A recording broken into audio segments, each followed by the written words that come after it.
how to check battery usage on Android. Hey everyone, welcome back to the channel.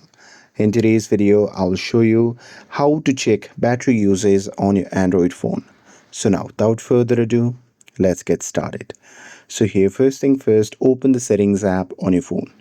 And now here, once you're inside the settings, you simply have to scroll down, and there you just have to tap on the battery option. And now here, once you are inside the battery section, what you have to do is you simply have to scroll down, and here under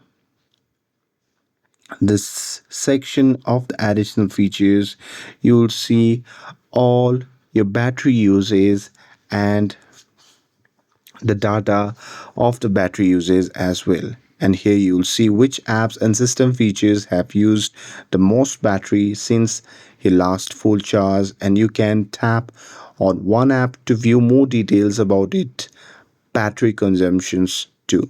And that's it. That's how you can check battery usage on your Android phone.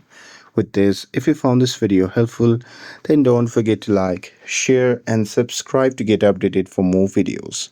Thanks for watching, and I'll see you in the next video.